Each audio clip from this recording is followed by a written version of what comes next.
Om Shanti. Good morning. आज परमपिता परमात्मा के महावाक्य थे कि बाबा ने हम सब बच्चों को बहुत से खजाने दिए हैं।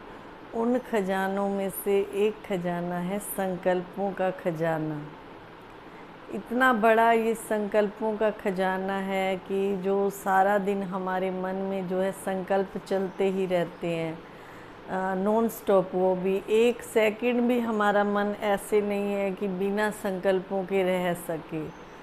तो संकल्प हमको कौन से चलाने चाहिए, कैसे चलाने चाहिए, इस बारे में आज मैं थोड़ी सी आपको बता रही हूँ कि हम क्या करते हैं। सारा दिन मन जो सोच रहा है उसको सोचने देते हैं और लास्ट में आकर के शाम तक हमारा मन जैसे थक जाता है।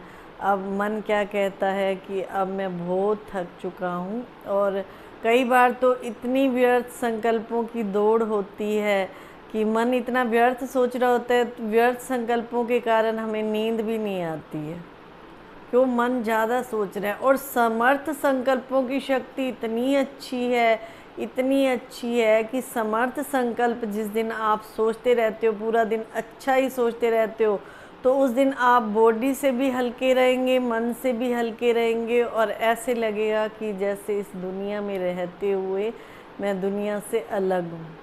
अभी हमारा मन जो है सारा दिन व्यर्थ क्यों सोचता है?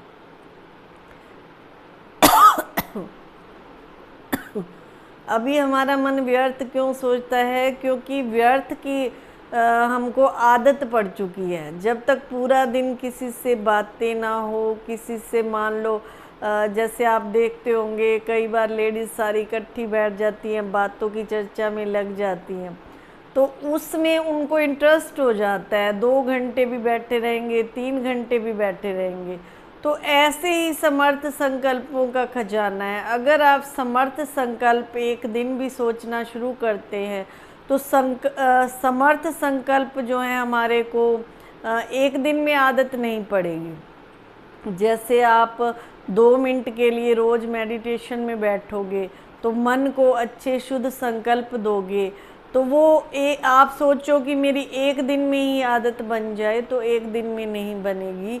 जैसे व्यर्थ संकल्पों की रुचि बन जाती है, जब तक बातें ना करें तब तक मन नहीं टिकता है। तो ऐसे समर्थ संकल्प अगर हम रोज़ का 5 संकल्प भी लेते हैं, जैसे हमको यहाँ पे जैसे समझाया जाता है कि आत्मा के जो सम्मान है, आत्मा देखो, मैं शुद्ध आत्मा हूँ, मैं पवित्र आत्मा हूँ, मैं शांत स्वरूप आत्मा हूँ, मैं मास्टर सर्वशक्तिमान हूँ। इस तरह के शुद्ध संकल्प जब हम सोचते हैं तो आत्मा में एक शक्ति आ जाती है।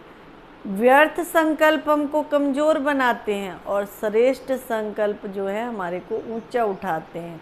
एक व्यक्ति अगर कमज़ोर हो और बैठ करके यही सोचता रहे मैं तो कमज़ोर हूँ, तो वो क्या हो जाएगा? और भी कमज़ोर हो जाएगा। वो अगर शरीर को हम मजबूत करना चाहते हैं तो हम उस अनुसार की चीज़ें खाना शुरू कर देते हैं। विटामिन डी भी लेंगे, विटामिन बी भी लेंगे, अब बॉडी में ये कमी है, ये कमी।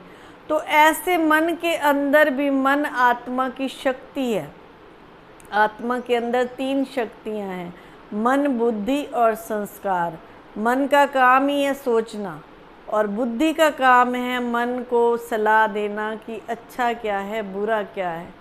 और जो हम करते हैं रूटीन से, पहले वो हमारी आदत बनती है और फिर करते करते वो हमारे संस्कार बन जाते हैं।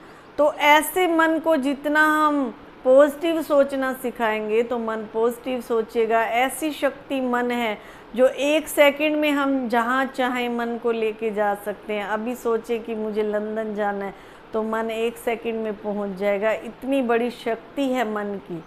तो सोचिए मन क्या कर सकता है। कहते हैं ना, मन के हारे हार है, मन के जीते जीत है। परमात्मा ने भी संकल्प शक्ति के द्वारा ये दुनिया ही रच डाली। कहते हैं ना कि ब्रह्मा ही सृष्टि के रचयिता है। तो कैसे ब्रह्मा ने सृष्टि को रचा? एक संकल्प के द्वारा। देखो, परमपिता परमात्मा को संकल्प आया कि मुझे कलयुगी दुनिया को जो है स्वर्ग बनाना है। दुनिया बहुत नरकमय हो चुकी है। तो उन्होंने ब्रह्मा बाबा के तन में प्रवेश कर करके देखो कितने ब्रह्मावत्स हो गए हम। बीके भाई बहन आज लाखों की तादाद में बाबा के बच्चे हैं। वो कैसे बने? सिर्फ एक दादा लेखराज जी ने एक संकल्प लिया कि मुझे, उनको भगवान ने प्रेरणा दी कि तुम्हें इस दुनिया को परिवर्तन करना है। तो उनका नाम शिव परमात्मा ने ही प्रजापिता ब्रह्मा बाबा रखा।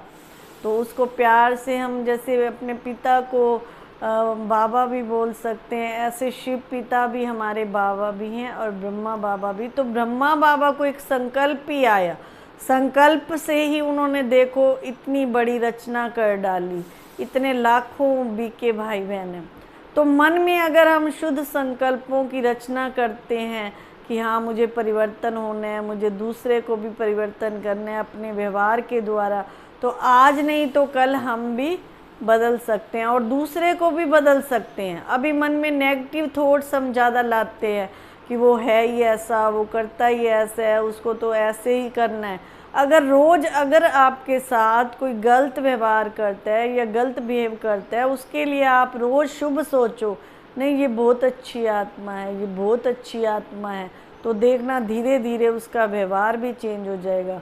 अगर कोई बिल्कुल बुरी से बुरी आत्मा भी है ना, देवियों के बारे में जैसे बताते हैं कि देवियों के आगे असुर आते थे तो वो एकदम से क्या हो जाते थे, देवी की दृष्टि पड़ते ही असुर भस्म हो जाते थे।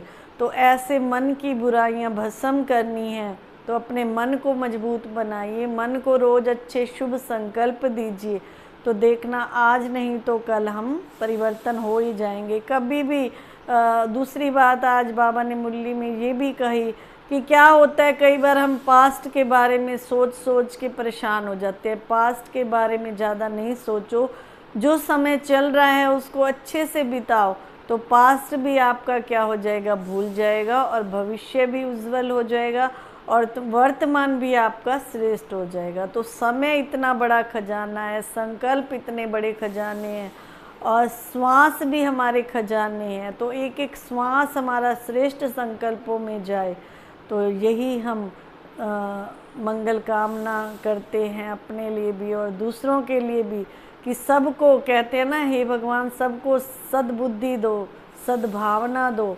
तो यही सबके मन में शुभ भावना और शुभ कामना बनी रहे, कोई भी हमारे अंदर व्यर्थ संकल्प ना रहे। उसके लिए सिर्फ एक ही बात अपनानी है कि रोज़ अपनी आत्मा को चेक करना है। ये भी बाबा ने आज कहा कि रात को जब सोते हो तो चेक करके सो कि पूरा दिन मैंने कितना व्यर्थ में गुजारा और कितना मैंने समर्थ में गुजारा। ओम शांति। तो अपने समय को सफल करते रहिए। ओम शांति।